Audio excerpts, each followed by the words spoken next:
Spoštovani odjemalci in ljubitelji podcastov, predvsem podcasta Supermoč medijske hiše Delo. Gostim zelo zanimivega gosta v podcastu Supermoč. On najraje pa ne daje intervjujev, a je kljub temu pogosto v medijih. Buri domišljijo novinarjev, odločevalcev in slovenske javnosti, a obenem doživlja hvaležnost mnogih Slovencev in tudi tujcev, ker rešuje življenja. Je zdravnik, je kirurg, poslovnež in tudi prvi med slovenskimi prostozidarji. Ne vem sicer, kako prenaša tisti mit o bogovih v beli halji. Vem pa, da me je pred intervjujem v podcastu Supermoč preveril, povabil me na kavo, poklepetal z mano in se šele kasneje odločil, da bo sodeloval. Zato čutim osebno velik privilegij, da je z nami, spoštovani gledalci in poslušalci, dr. Marko Bitenc. Dobro jutro, dr. Bitenc. Začela sva kar zgodaj, v jutru pravzaprav. Kako ste? Kako prenašate prve ure dneva? Dobro jutro tudi vam. Tako kot vse v življenju, ni enoznačnih odgovorov, ni enega vzorca. So jutra, v katerih uživam, in so jutra, ko me že v posteli zbudi cmok v želodcu, če so pred mano kakšni večji izzivi, kakšni večji podvigi, bodisi kirurški ali podjetniški, ali pa tudi družbeni. Tako da danes je bil prijeten dan, prijetno jutro, glede na to, da sem si v urniku rezerviral čas za pogovor z vami. Sem imel možnost jutro preživeti v miru, še posebej, ko ste me poklicala, da je traffic jam na poti Šmarne gore, kjer sem pridobil dodatne pol ure časa, kjer sem lahko v miru prepustil svojim mislim prosti tok. Zanimivo, kako se v življenju dogaja. Zame je bila informacija o gneči na cesti slaba novica, ampak ko sem jo sporočila vam, pa ste jo doživeli kot dobro. Kako se pravzaprav te stvari v življenju pretekajo? Ja, v življenju, seveda, če res znaš uporabljati moč, če je naslov vaših podcastov Moč, Supermoč. Je supermoč. Supermoč je ta, ki jo uporabiš na sebi. Da s to močjo uspeš odgnati ali pa preprečiti premočan vpliv negativnim dejavnikom v tvojem življenju. Še posebej, če znaš sprejeti vsako novico po principu točno tako, kot je mora biti, in tako je vedno najbolje. Zato potrebuješ moč, da tako odreagiraš in potem si miren. Seveda je to nemogoče prakticirati v vsaki situaciji zaradi številnih dejavnikov, in če tega ne narediš tako, si zelo pogosto sužen svojih misli in potem tudi napačnih odločitev, če želiš na silo prilagoditi svojim vnaprej začrtanim ciljem različne poti. Glede na to, da ste zdravnik, da ste kirurg, za moj okus celo znanstvenik, bi lahko v enem trenutku verjeli, da misli in čustva povzročajo večino najhujših bolezni. Ali je to neka novodobna mantra? Ne, to ni neka nobena nova mantra. Ve se, da je med 70 in 80% vseh bolezni psihosomatskih, kar pomeni, da so posledice vpliva duše na telo. Vemo, da sta duša in telo eno skupaj, da duša ni nikoli ločena od telesa. In prav nepravilna uporaba moči pri obvladovanju vpliva duše na telo lahko privede do takih bolezni. In to ni neka nova zadeva, to je znano že iz časov, ko sem študiral medicino, in to je bilo v 80-ih letih. Ja, zaključili ste leta 1985, ko sem bila stara 5 let. Ja. In sicer medicinsko fakulteto v Ljubljani. No, in že takrat se je vedelo, da so psihosomatske bolezni, ki se pojavijo zaradi negativnih učinkov duše na telo. Jaz si to predstavljam kot neko skladišče v podzavesti, kamor nalagamo take in drugačne probleme oziroma jih prelagamo. To skladišče ima omejene zmogljivosti, ko zapolniš vse police, ko ni več funkcionalne rezerve za vse te zadeve, potem se telo odzove. In v prvih fazah se odzove na način, da te malo upočasni mogoče, če ne upoštevaš nasveta telesa, potem se lahko konča tudi v zelo hudih boleznih, ki se končajo s smrtjo. Že na začetku podcasta ste vsem nam povedali zelo, zelo pomembno vodilo, namreč moč pozitivnih misli, moč pozitivnega razmišljanja, ki privede tudi do lepih dejanj. Ampak živimo v povsem drugačnem svetu, pravzaprav na vsakem koraku je nasilje, agresija, vojna celo in zanimivo je, da ravno po tem incidentu kruti zgodbi v Beogradu govorimo o nenasilju, ampak, dr. Bitenc, ste opazili, kako nasilno se izražamo? Forumi so polni sovražnega govora, označb, sodb. V kakšni toksični zgodbi živimo? V kakšno družbo rojevamo otroke? Ja, pogledati moramo nazaj v evolucijo človeškega rodu na zemeljski obli.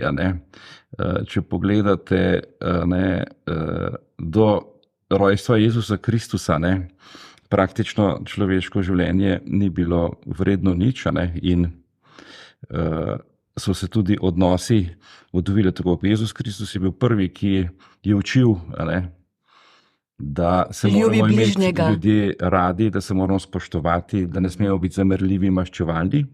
In najbolj zanimivo je, da je v času brez interneta uspel razširiti svoje ideje, misli praktično na celi stari celini in tudi uspel prepričati, da je to dobro. Nažalost se je tako kot številnimi drugimi misticimi in ideologi zgodilo, da je tudi njegovo lepo idejo skupina drugačnih ljudi ukradla, zmaličila in jo uporabljala v druge namene, kot jih je on sam. To se pravi, da zavedati se moramo, da človek je v bistvu, primarnem bistvu slab. In le, če se prepusti popolnoma inerciji, večinoma slab. In le, če prepozna potrebo, da uporablja moč, da vsako sekundo svojega življenja vloži veliko truda, da je dober, potem bo vsak dan boljši.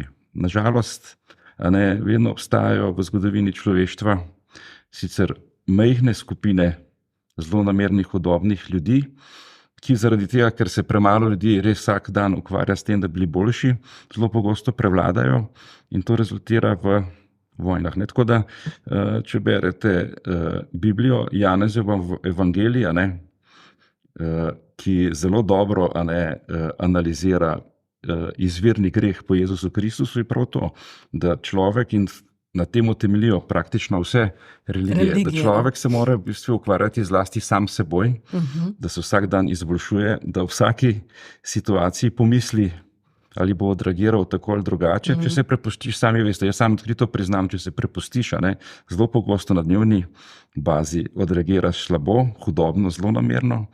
In že če se zavedaš, da si odreagiral slabo, kar ti poveže občutek v duši, v srcu, je to dobra pot.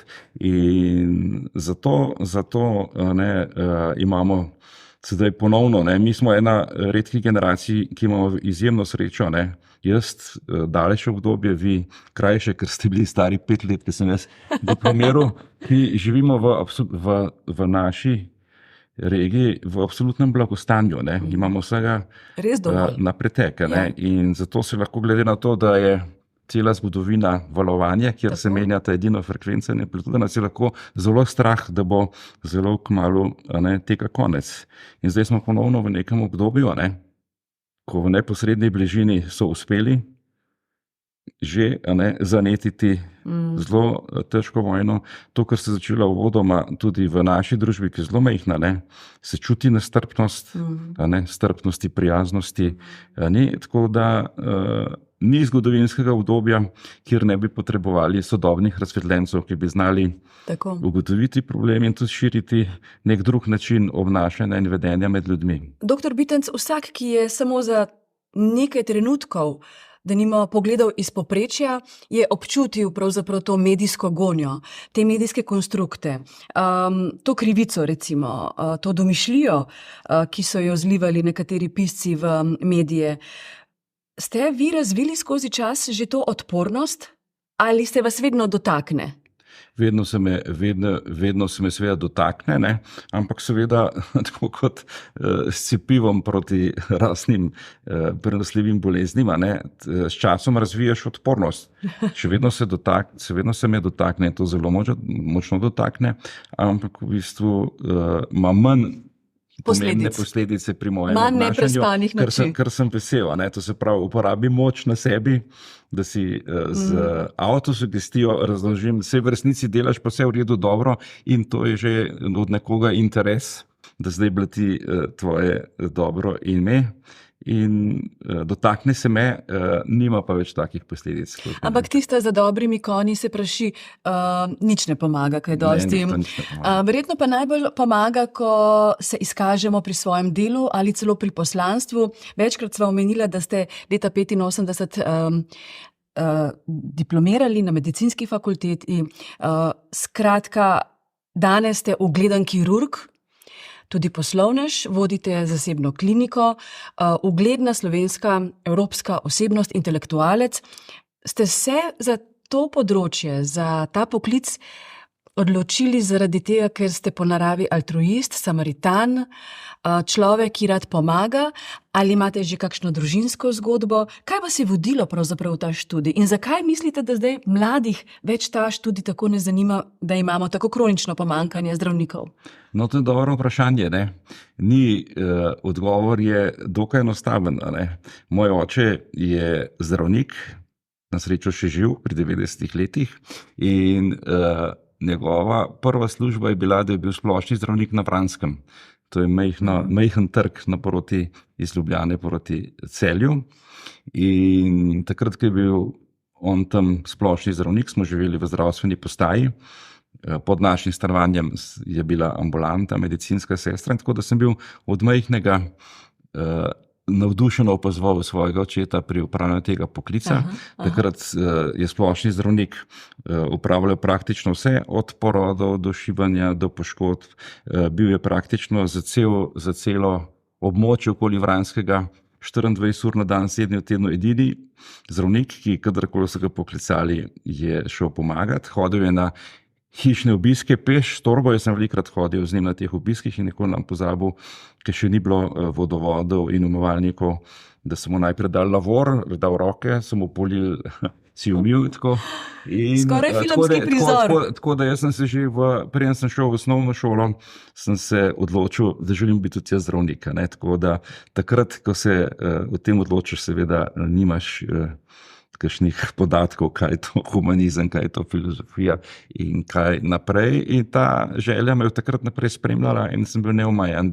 In tudi, ko sem končal gimnazijo, sem se vpisal edino na medicinsko fakulteto, na noben alternativni študij. Takrat smo imeli sprejemne izpite na medicinski fakulteti, in če ne bi bil sprejet v prvem poskusu, bi poskusil naslednje leto, tako sem bil trdno odločen. Jaz verjamem v otroke. Otroci so ena taka lepa tabula rasa, nedolžna bitja, ki vedno brez filtra pokažejo in povedo pravo resnico. In jaz sem prepričana, da ste že takrat začutili, da če rešiš enega človeka, kako že gre naprej? Rešiš cel svet. To je od iz časa druge svetovne vojne, pa ne samo, da reši življenje, vse je dovolj že, to je najskrajnejša oblika, da rešuje življenje, naprimer, če nekdo poškodovan, ampak je nazaj, je cela vrsta možnih pomoči, ki niti ne zahtevajo finančnih sredstev, niti veliko časa, ampak zgolj prijazen pogovor, empatičen pogled, pa lahko rešiš veliko bodočih življenj na poti težav. Potem to se pravi, mislim, da je treba ne samo tiste najbolj vrhunske uspehe in tako gledati na to, ampak v bistvu tudi enostavne stvari, ki jih potrebujejo ali pa potrebujemo vsi ljudje v odnosih. In kako lahko je pravzaprav? Nič ne stane. Ne, in vsako sekundo se lahko odločimo za lepo ali grdo besedo, za lepo ali grdo dejanje. Napora vložimo enako v eno in v drugo zgodbo. Včeraj ste se pripeljali iz Milana z vlakom. Drži? Drži. Ne včeraj, v torek. Hodite z vlakom oziroma se vozite z vlakom, ker ste nepopravljivi romantik? Ne. Ker sovražite gnečo? Ne, bom kar iskren zgoraj iz potrebe, ker sem imel predvidene dve službeni poti, eno v Dunaju, drugo v Milanu.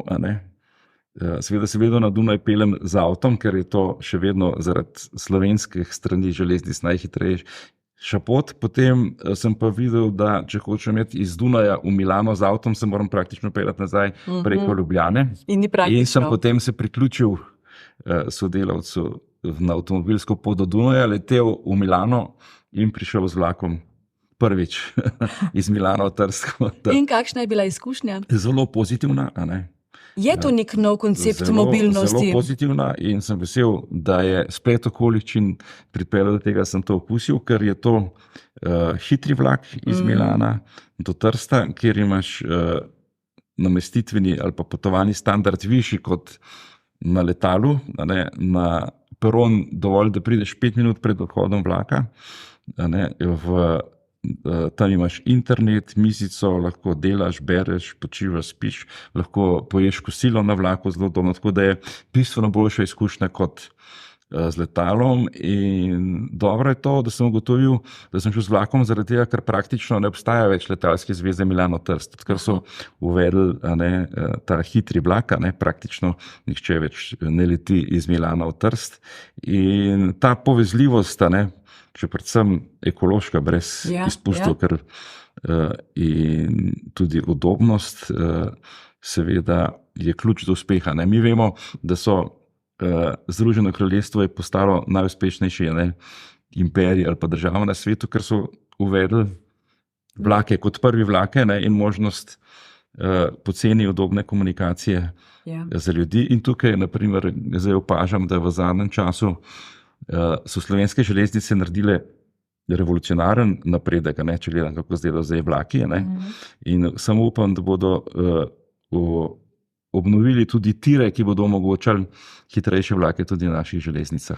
Torej, verjetno v neki časovni perspektivi bomo vendarle lahko mi, ki smo še vedno generacije statusnih simbolov vezanih na recimo na avtomobile, nekako se preusmerili v bolj zdrave ekološke oblike mobilnosti in tudi pravzaprav izkazali ljubezen našim otrokom, vnukom in jim predali planet približno v takšnem stanju, kot smo ga mi prejeli. To je kar nek, bi rekla, smotrn cilj. Zelo smotrn cilj, Ko vas poslušam in ker sva ravno v podcastu Supermoč, kjer pravzaprav bomo od vseh izjemnih sogovornikov nekako skušali črpati navdih, motivacijo, idejo, kako pravzaprav se vse da, če se le hoče.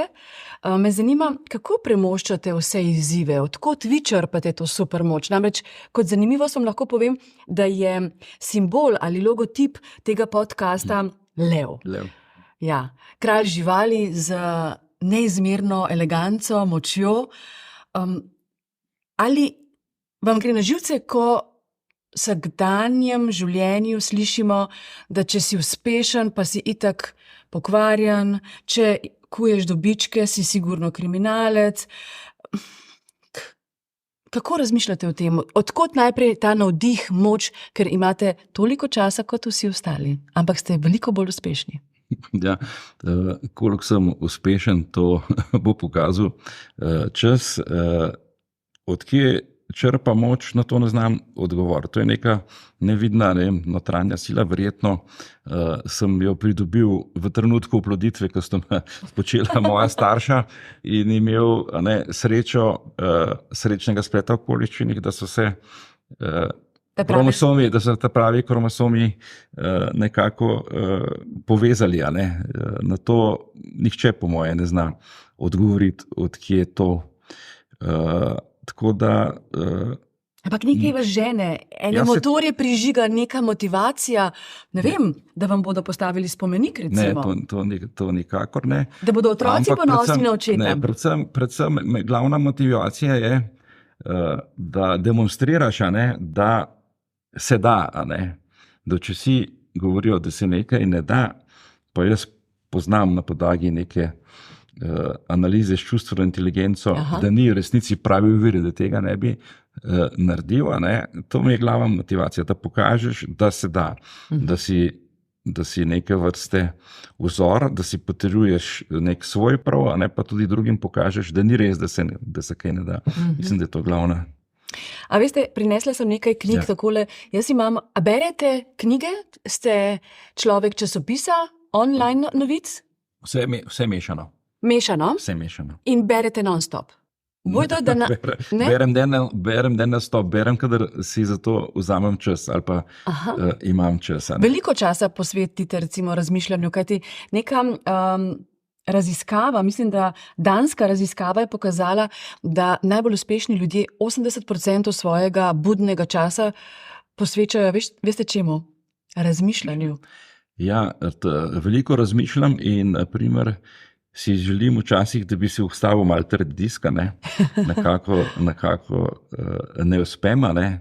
Tako da razmišljanje je nek proces, ki ga ne začnemo z voljo, zavestno, ampak spontano.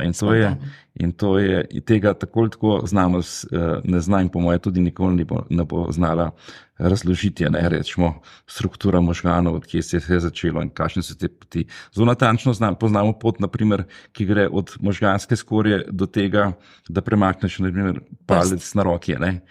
Kako pa pride do tistega osnovnega impulza, da si želiš premakniti palec, se pa še ne ve. To se pa še po moje tudi. To je pa skrivnost življenja. In podobno je z mislimi. Nekdo veliko misli, nekdo manj, nekdo misli dobro, nekdo slabo. Od česa je to odvisno? Jaz vedno verjamem, da je 70% odvisno od genetike. To se pravi, da je naš genski zapih rezultat 10 tisočih, 100 tisočih milijonov let evolucije, ki rezultirajo potem v tvojem zapisu, ko ga prenašaš naprej. Tako da, če gledamo zelo biološko, kaj je človeško telo in kaj je namen življenja, da si prenašalec genskega zapisa, v svojem življenju dobiš, dodaš, preneseš naprej in greš. V bistvu vse, kar ostane za teboj, niso knjige, so knjige, ampak je tvoje potomstvo. Če se potomstvo naprej širi, v končni fazi vse, kar puščiš za sabo, največ, kar puščiš za sabo, so otroci. Prav gotovo. Svoje knjižne police sem tako naključno zbrala nekaj knjig in ko omenjavam ravno ovire, imam tukaj eno tako preprosto, ampak vendarle svetovno uspešnico. Ste brali Ovira je pot? Nisem bral. Pravzaprav je to zgodba, preprosta zgodba o stoicizmu. Kako ste vi s to filozofijo? Je v teh nekonvencionalnih časih nujna oprema, da stoično razmišljamo? Nujna oprema je. Je, a ne? Ja. Je to v vas ali ste se naučili tega? Ne. To je pa že zelo od otroštva, še preden sem vedel, kaj je to stoicizem v meni. Potem, ko veš, kaj to je, vidiš, da je to. In to spet izhaja iz evolucije, iz genetike. Jaz se namreč stoicizma učim. Ja, in moram reči, da me pomiri, ko nekako dosežem stoičen odziv. Ja, vse to je moč, pri obvladovanju samega sebe, tako. Da se ne prepuščaš izvirnemu grehu. Tako, točno tako. Če greva nazaj na izhodišče. Tako da vse to, če gledava zdaj, ste rekla znanost pa znanstvenika, večino, vse, kar smo ljudje odkrili, je itak že tako prisotno v naravi. Ja. Največja odkritja, rečemo, so bila rezultat v končni fazi prebliska znanstvenikov. Rečemo, DNA je 5 znanstvenih skupin raziskovalo, Watson in Crick sta imela prebliska. Potem rečemo penicilin, In spet so raziskovali antibiotike, plesni vse to, ne, prebliska, ne, rentgen, ne. To se pravi, vse, tudi stoicizem, ne, da ga je nekdo napisal, ne, in začel o tem pisati, ne, ga je imel v sebi, ne, ga je od nekje prinesel, ni ga kreiral. Ne. Tako da jaz gledam na znanost in na življenje tako samo sposobnost prepoznavanja nečesa, kar je že v naravi. In tudi, če gledamo zdaj umetno inteligenco, ne, jaz pravim, da ni umetna, ne, ker jo je naredil človek, ne. Da je človek naredil, ne, je prebrodil toliko in toliko časa evolucije, da je do tega prišlo. Ne. Zame tudi plastična vrečka je naravna, ne, ker je ne bi bilo, če ne bi naredil človek. In človek je del narave. In človek ne uničuje narave, ampak narava kvečemu uničuje sama sebe s tem, ko je pustila človeku, da se je razvil. Preveč razvil. Ampak tako jaz gledam na te stvari. Ne. In tudi, naprimer, ko razmišljam ali pa kdorkoli razmišlja, ne, to se vrti v nekem tretjem svetu, ne, da ti razviješ misel, ne, jo ne razvijaš, ne odkriješ jo, ne, ker je že nekje pri tebi zapisano. Ne. Odločila sva se, da se danes ne bova pogovarjala o zgodbah, ki se sicer dotikajo vas in vašega življenja in tudi vseh nas pravzaprav, ker kdo pa si od nas ne želi imeti urejenih razmer v zdravstvenem sistemu. Ampak ker ravno tukaj v oči bode ovira je pot, katere ovire so v tem trenutku najbolj pereče do urejenosti zdravstvenega sistema, ki ga nujno potrebujemo. Namreč mi imamo en tak unikum. Vi pa, kot sem slišala v enem izmed intervjujev, stavite na to, da bi lahko prekopirali nizozemski primer zdravstvenega sistema in bi v Sloveniji marsikatera tegoba se hitro rešila. No, pa ne samo nizozemski, vse imamo v neposrednji okolici, ne, sisteme, ki delujejo dobro in tudi primerljivo stanejo. Izhodišče, ne, je pri nas po tem, ko smo postali, ne, samostojna suverena država, je prav metodološko v definicijah. Ne. Tudi jaz sem največji zagovornik javnega zdravstva in verjamem edino v javno zdravstvo. Ne. Javno zdravstvo pomeni to, da na popolnoma solidaren način vsi zbiramo sredstva za to, da dobimo zdravstveno storitev na najvišji možni kakovostni ravni v trenutku, ko jo potrebuješ. Ne. To je osnovni princip javnega zdravstva in mi na ta način tudi zbiramo sredstva, ne, v naši zdravstveni blagajni, brez socialne kapice.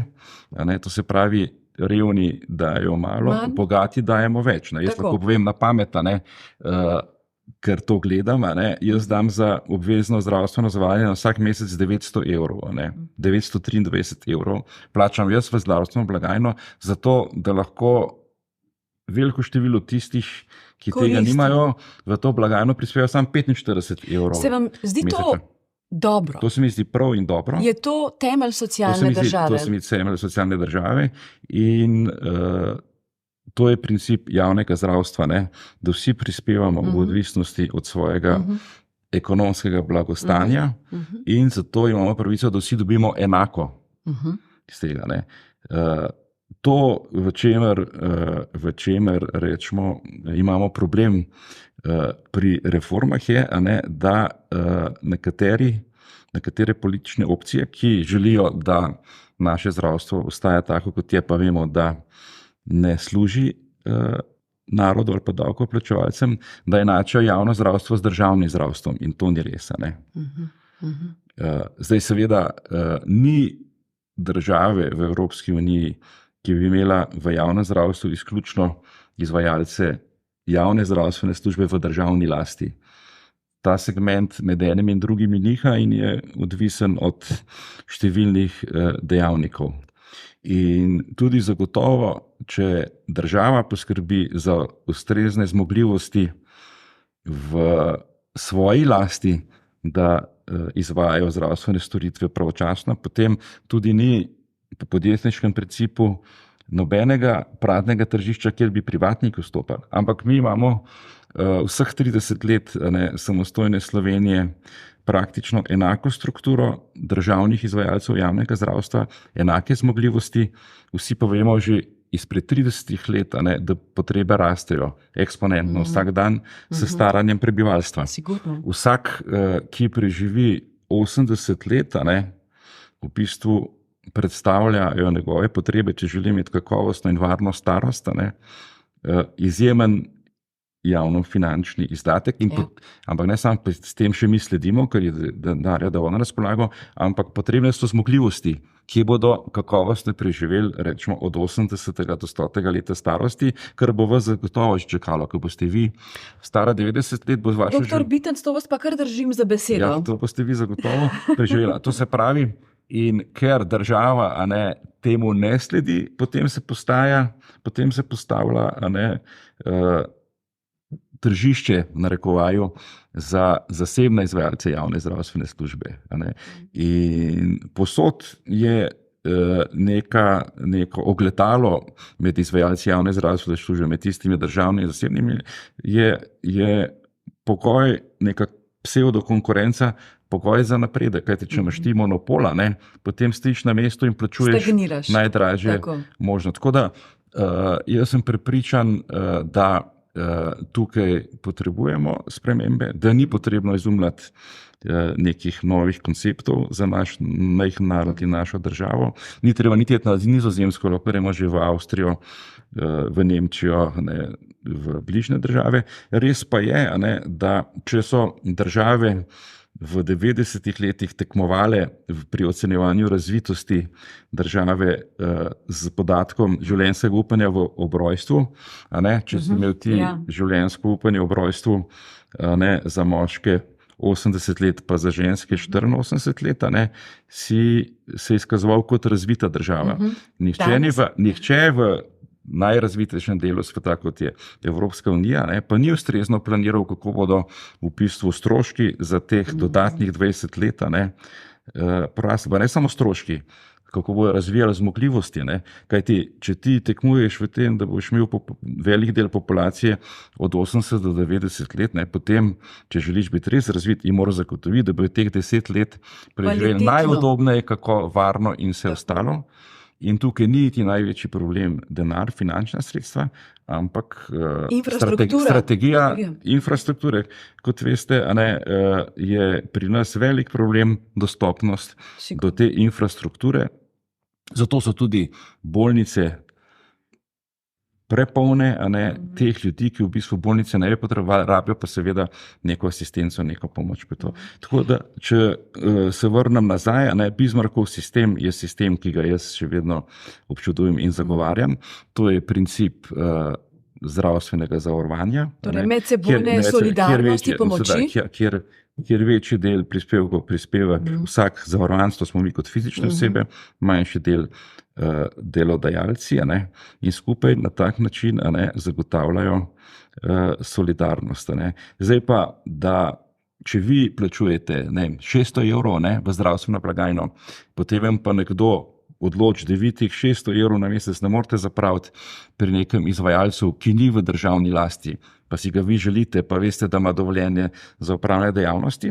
To je zame enako, kot da politika jemlje opravilno sposobnost vam kot temu, ki morate plačevati le eno zavarovalnico, ta denar, potem pa tega ne morete koristiti, kjer vi želite. Seveda mora imeti ta izvajalec vse ustrezne dovoljenja in pogoje, in to je tak del naše zakonodaje. In to je zdaj naslednji pomemben korak. Zdaj, če gledamo tudi proračun Republike Slovenije, ki ima zdaj rekordno skoraj primanjkljaj, ne vidim razloga, zakaj bi davkoplačevalski denar, če ga ni dovolj vlagal v financiranje infrastrukture, v primeru, ko je zasebni kapital, ki bi to vlagal na razpolago in izvajal javno zdravstveno službo. Tako da zasebne zdravstvene ustanove enako kakovostno obravnavajo pri nas revne, bogate, mlade in stare.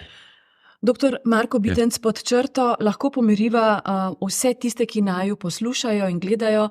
Torej, zdravstvo in zdravje ne bo v prihodnosti v Sloveniji privilegij najbolj premožnih in tistih, ki pripadajo nekim elitam. Jaz, naprimer, če bom imel kjerkoli kaj vpliva, bom Se temu boste vedno zoperstavili. nasprotoval. Okay. Glede na mentaliteto slovenskega naroda, in imamo parlamentarno demokracijo, tudi ne vidim možnosti, da bi katerakoli politična opcija niti začela razmišljanje v tej smeri. Zaenkrat imamo mi javni zdravstveni sistem, katerega prevladujoči del so državne ustanove, davkoplačevalci morajo sami oceniti, koliko so z njimi zadovoljni, in manjšinski del nas zasebnikov. Jaz sem pričakujem, da bojo tudi nam pustili dihati, ne pa nas ožigosali, da kopičimo dobičke svojih žepih, kajti za vsako storitev, ki jo opravimo na račun javnega zdravstvenega zavarovanja, dobimo enako plačilo kot tisti v državnem delu. In zagotovo ne bi hodili k nam, če ne bi bili pri nas zadovoljni. Tako da sem prepričan, da zaradi mentalitete slovenskega volilnega telesa ni politične sile, ki bi uspela korak, rečemo, amerikanizacije javnega zdravstva. A veste, te tematike nekako vzbujajo skrb, sploh zato, ker svet je vedno bolj pravzaprav neenakomerno razdeljen, torej peščica zelo bogatih, množica obubožanih, in tudi pri nas se vedno bolj poraja, sploh zaradi posledic pandemije, nek črno-beli svet. Po eni strani nekateri ljudje ekstremno se ukvarjajo z kakovostjo življenja, z rekreacijo, pravzaprav že pretiravajo v mučenju, v narekovaju, po drugi strani pa vidimo porast zelo prekomerno težkih otrok, denimo, ki jim je nekaj najbolj normalnega, da jejo recimo v verigah za hitro prehrano. Kako pravzaprav vi vidite to družbo? V kaj se razvija? Ja, to je večje tveganje, kot dostop do zdravstva. Tudi to, kar se strelski pohod v Srbiji, je taka drastična manifestacija teh posledic. Napetosti, Mi vsi vemo, da je osnovna celica družbe družina. Družina, v tej osnovni socialni celici, obstajajo odnosi, in družina je osnovna celica tudi države, če želimo tako naprej. In to, kar se zdaj dogaja, je to, da se prenašajo tradicionalna poslanstva v osnovni socialni celici na neke zunanje servise, ki tega nikakor ne morejo enako kakovostno nadomestiti. To se pravi, znano je, da je osnovni in najučinkovitejši način izobraževanja ali pa usposabljanja ali pa, če hočete, vzgajanja, je neposredni dober vzor.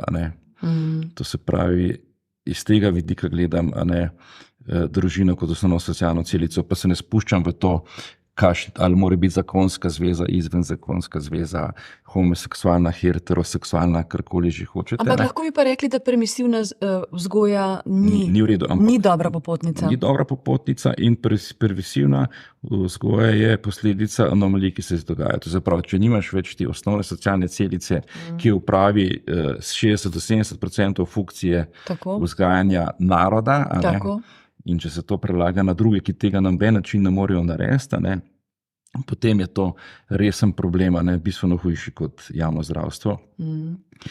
In mi smo tudi zelo blizu na taki poti, da v bistvu starši hote ali ne hote, si ne vzamejo dovolj časa za otroke. Otroci so že takoj v zgodnji mladosti v vrtcih, potem v šolah, podaljšanem bivanju, tako v kolonijah in vse ostalo. In imajo starši kar prepričane, da morajo drugi to vlogo opraviti namesto njih. Ni res. In to je najtežje poslanstvo v življenju, če me vprašate. Za katerega ni šole. Za katerega ni šole. Težje, rečemo, kot kirurška kariera, je biti starš. To je najtežje. Ampak se splača vložiti čas v to. Da naredimo dobre ljudi za boljšo prihodnost. Ja, seveda. Zelo me je pravzaprav streznila misel predsednika uprave Nove Ljubljanske banke, gospoda Blaža Brodnjaka, ki je na delovnem poslovnem dogodku, ki je bil namenjen športu, dejal, da so klubi še edino zatočišče, kjer pravzaprav naši otroci dobivajo občutek za disciplino, za ekipo, za sodelovanje, tudi za nek urnik. Dejansko, kot da je ta osnovna celica padla na izpitu na celi črti. To se mi zdi kar malce problematično, da imamo tako omejene možnosti za vzgojo naših otrok. Hitro življenje. Hitro življenje, ampak spet, to je spet prepuščanje, če hočete izvirni greh. Izvirni greh. Če greš ti vase, veš, da ti, jasno, športni klubi, vse športne dejavnosti, to so zdravilo naroda, če me vprašaš. Ne samo zaradi tega, ker imajo red, disciplino. Tam se navadijo že mladi otroci, tovarištva, zavezništva, lojalnosti, vsi za enega kolektivnega duha. In šport plus starši, plus rečemo jeziki, za tak majhen narod, kot smo mi. To so osnovni 3 elementi za otroke in mladostnike. Šport pa zagotovo najboljša preventiva, da ne padejo pod vpliv kakšnih drog. Točno tako in recimo kakšnega nasilja. In tukaj imamo mi srečo, ker naš tale trkamo na les, doktor Bitec. Otroški in mladostiški, športni klubi, to smo nadpoprečno razviti. Rečemo, če se primerjamo z Avstrijo ali pa Nizozemsko, tukaj smo kar kakovostno, mogoče celo pred njimi, kako dobro poskrbljeni. Izven etra ste dejali, da smo glede na število prebivalcev in pa odličja, ki jih imamo v športu, v različnih športnih panogah, pravzaprav vele sila in verjetno to kar drži. Ja, in tudi to je, mi smo vele sila in praktično vrhunski šport, to je edino področje, ki vse Slovence povezuje, ne glede na svetovno-nazorsko opredelitev. In iz tega bi se morali učiti. Mi Slovenci, seveda smo specifičen narod, saj smo šele v času največje globalizacije razvili tretji element narodne identitete, to sprav dobili smo državo. To je res, ja. Dobili smo državo. Seveda. In da smo dobili državo, je bilo v 150 letih ali pa več, narejenih veliko majhnih korakov, ki so jih delali narodno zavedni Slovenci različnih svetovno-nazorskih pogledov, ampak kadar je bilo potrebno, so prevladali. Tako da to je pomembno in naprimer, če primerjajo z vrhunskim športom, je naša plebiscitarna odločitev ob osamosvojitvi, rečemo primerljiv rezultat kot najbolj vrhunskih naših športnikov. In to sem veliko o tem razmišljal iz enega ključnega razloga, ker smo takrat vsi stali skupaj. To se pravi, vsak volilec si je lahko našel, rečemo, političnega liderja različnih svetovno-nazorskih opredelitev, ki so vsi v en glas podpirali, hočemo svojo državo. Tako. Nekateri so to začeli, nekateri so pravočasno prepoznali utrip naroda in takrat smo bili eno. Nažalost, zatem nismo več imeli karizmatičnih voditeljev, ki bi povezovali narod. Normalno je v demokraciji, da demokracija je najboljša družbena ureditev, ker zagotavlja sinergije različnih ob pogoju, da si res izmenjujejo mnenja na ustreznem moralno-etičnem okviru in bontonu, da zlasti poslušajo drug drugega in se prilagajajo. Pri nas demokracija še ni tako uspešna, ker jo niti volilno telo, niti glavni liderji demokracije ne razumejo pravilno. Tudi demokratičnost izvira z Magne Carte, 16. stoletja Anglije. Po slučaju so takrat aristokrati en del soodločanja prenesli na ljudstvo, ne zato, ker bi to želeli. Mi smo imeli tako izkušnjo ob osamosvojitvi, nažalost od takrat naprej tega nihče ni zalival in smo ujetniki. Dejali ste, da bom doživela med 80 in 100 let. Upam, da do takrat bom doživela tudi, to bi rekla, starogrško normo retorike, podajanja mnenj in tudi spoštovanja sogovornikov. Namreč resnično pogrešam to lepo dialoško normo, kjer se ljudje med sabo spoštujejo in ne ujemljajo osebno. In ko bomo to tudi v parlamentu doživeli, ko bo moč argumenta tista, ki bo obvladovala neko našo prihodnost, takrat bo tudi Slovenija spet na takem pravzaprav nivoju ali ravni, kot je bila ob osamosvojitvi. Ampak, doktor Bitenc, vi niste samo zdravnik, vi ste v zadnjih letih tudi zelo uspešen poslovnež. To je neka nova zgodba, ki človeka nekako vrže na nek drug breg, dobi nek nov naboj. In Slovenija ima tudi na tem polju veliko težav, namreč še zdaleč ne dosega nekega evropskega povprečja, če govorimo samo o dodani vrednosti na zaposlenega. Mislim, da je v tem trenutku nekje 53 000 evrov na zaposlenega, medtem ko je v Evropi že zdavnaj preseglo 100 000 in več. V najrazvitejših državah. Ja. V najrazvitejših državah. So tudi izjeme v Sloveniji, to so naši paradni konji, na katere smo ponosni, pa vendarle, kaj menite, kaj je ta izvirni greh? Po eni strani pravimo, da živimo v hitrem času, ko se tudi starši bolj kot ne karieri posvečamo, manj otrokom, po drugi strani pa ni tiste produktivnosti. Kje se izgubi energija, predanost? Jaz mislim, da mi na tem področju še vedno plačujemo malo grehov iz obdobja po drugi svetovni vojni, ko nismo živeli v državi, ki bi omogočala tržno ekonomijo, podjetniško svobodo in vse ostalo. In ta inercija je še kar posebej zelo močna in kar je najbolj zaskrbljujoče, je že pomemben del mladih ljudi, nekako s simpatijami gleda na tisti del naše zgodovine po drugi svetovni vojni, čeprav ga niso nikoli doživeli. To se pravi, jaz tudi nisem kritičen, da nisem imel omogočene izobrazbe, da smo lepo živeli, potovali, ampak vsem, kar se tiče te podjetniške svobode, katere se zavedam še zdaj, takrat ni bilo. To je en del tega. Drugi del je ta, da mi še vedno živimo med ljudmi politiki, ki bi želeli, da država poskrbi za vse. Na številnih področjih s hiperregulacijo, s previsokimi obdavčitvami, prispevki in vse ostalo.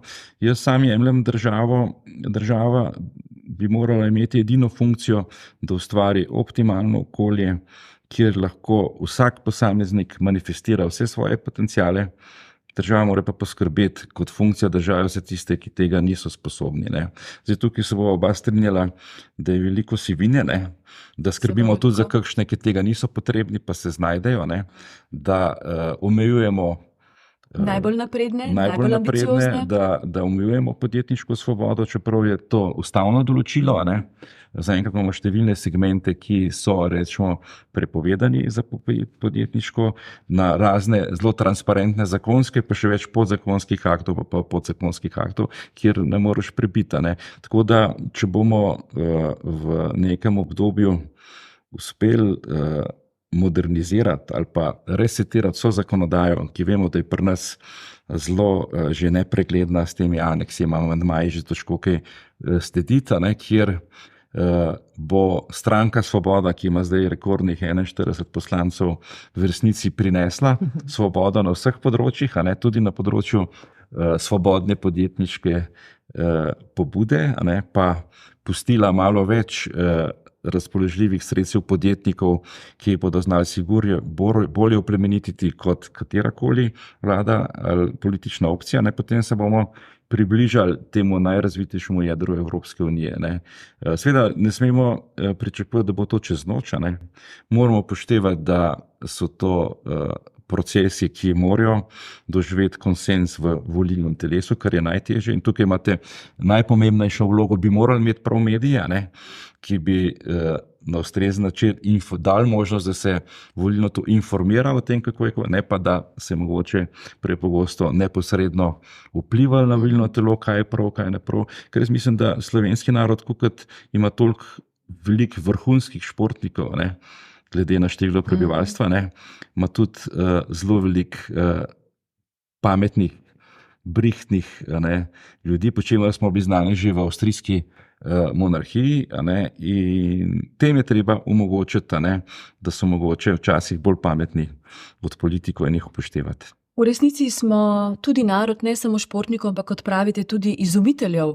In zato se čudim, da imamo danes težave z prebojnimi inovacijami, ki bi pravzaprav lahko očarale in osvojile svet.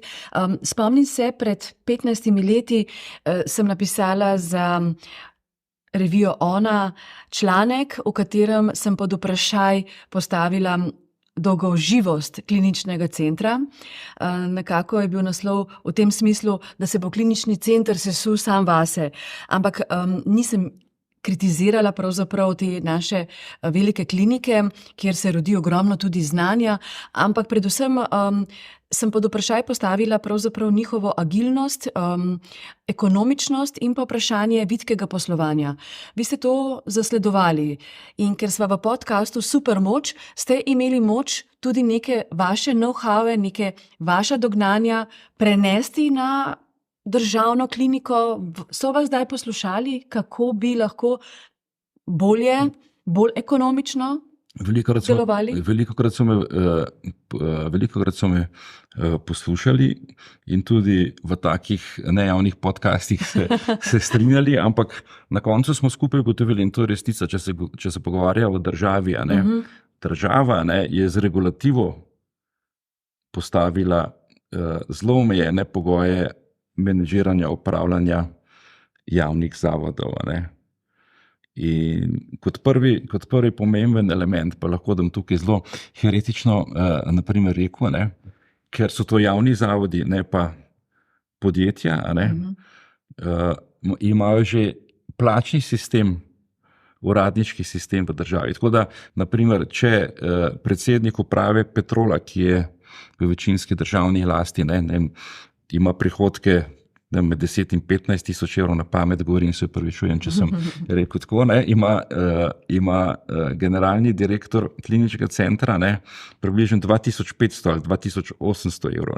To se pravi, že izhodiščno je država umestila univerzitetni klinični center, ki obrne 700 milijonov evrov na leto v podrejen položaj, kajti za tak plačni sistem zagotovo ne bodo pritegnili iz nekega mednarodnega evropskega razpisa najsposobnejšega menedžerja. Potem tudi navzdol, glede na to, da je to vse umeščeno v sistem plač v javnem sektorju pa javnih uslužbencev, ima direktor nekega kliničnega centra, kar se tiče upravljavskih orodij, na 70% področji zvezane roke. To se pravi, on mora da točno tako plačo, kot je določena od strežnice do najbolj vrhunskega kirurga, je uravnilovka in na zakonit način ne more v bistvu nagrajevati po kakovosti ali uspešnosti. Potem lahko kupuje po principu javnih naročil, za katera vemo, da je naša zakonodaja napisana ne ravno v interesu tistega, ki kupuje, ampak bolj tistega, ko prodaja. In naprimer rečemo tudi direktor manjše bolnice, rečemo Celjska bolnica, ali pa ima približno 80 milijonov, mislim, prometa. Če bi imel že direktor neko individualno pogodbo, kjer bi imel velika pooblastila, pa tudi spopude bi bilo kakorkoli. Tako da, naprimer, jaz, ki sem relativno mlad, zelo dobro spoznal pravni in finančni okvir delovanja javnih zavodov, mene se tam nisem nikoli videl. Bi šel pa v nekih novih razmerjah, sigurno z veseljem, spet kot izziv, da bi pustil neko sled, če bi videl možnost, da bom lahko vplival, bi šel z veseljem, tudi upravljati. Morda pa doktor Bitence čez čas rečemo v kakšni drugi vlogi. Ampak ne vidim pa, rečemo, da bi časa do moje upokojitve to regulativo uspeli spremenili. Ampak to je glavni razlog. Tako da jaz sočustvujem z direktorji javnih zavodov, za razliko od realnega sektorja, bi moral tudi v javnem sektorju upravljati sistem po principu korporativnega upravljanja. Naprimer, da imajo nadzorniki iz gospodarskih družb vsem svojim premoženjem odgovarjajo za odločitev tam. Člani svetov zavodov z ničemer ne odgovarjajo. Ne? Da rataš nadzornik gospodarske družbe, se moraš izkazati. Ne? Celo vrsto takih in not go. Nisem preslišala, ko ste dejali, da verjetno ne boste dočakali te dobre spremembe, pa vendarle ne bova tako negativno zaključila tega podcasta. Pripravila sem še kar nekaj vprašanj iz tako imenovanega Proustovega vprašalnika. To je vprašalnik, na katerega so v zgodovini človeške civilizacije odgovarjali najbolj težko kategorni frajerji, zgodovinske osebnosti. Ampak ker naju že malce preganja čas, ne bova tokrat s Proustovim zaključila, ampak morda tako, da vidimo še nekaj vaše duše. Katero knjigo bi vi izbrali za svojo? Ni najbolj bogat izbor, je pa zelo različen. Namreč tukaj imamo Mind the Future, to je neka taka zelo zanimiva vizija prihodnosti, znanost, gospodarstvo, mobilnost, Rolling Stonesi. Zelo zanimiva avtobiografija. Martina Kojca poznate? Poznam.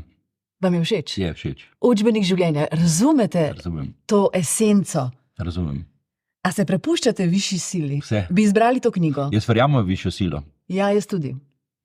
Nič se ne da skozi, z glavo skozi zid. Največja umetnost je v današnjem svetu, da si omogočiš prepoznati višjo silo, ne pa je povoziti. Ampak Kojc je zgodba, ki jo Američani povprečje ne bi razumelo. Ne? Je zahtevno branje. Je zahtevno. Pazi, katerega volka hranimo v sebi?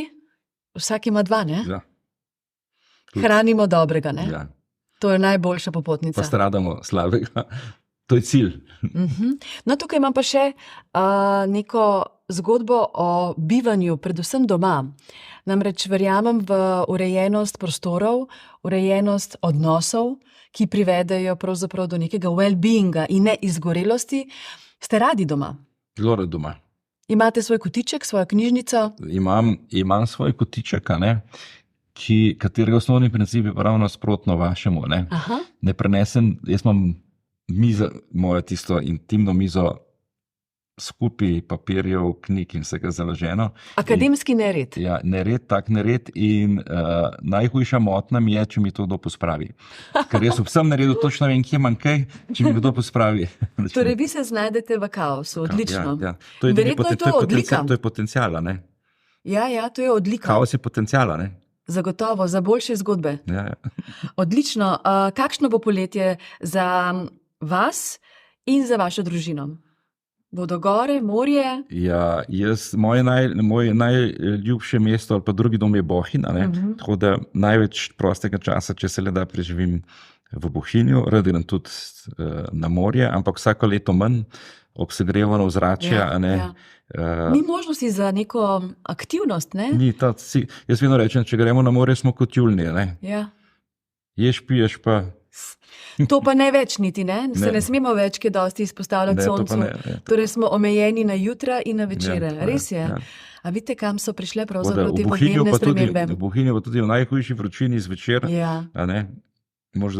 milina. Ja, Dr. Marko Bitenc, hvala lepa. Mislim, da sva nekako skozi najin pogovor osvetlila, kaj je tista supermoč ali pa vodilo za vse nas, da bo ne samo naš vsakdan boljši, ampak da bo pravzaprav naša družba prosperirala, da bo bolj odporna na vse zunanje vplive, ki so vse hujši, in da bomo nekako pokazali, da resno mislimo, ko pravimo, da imamo radi svoje otroke.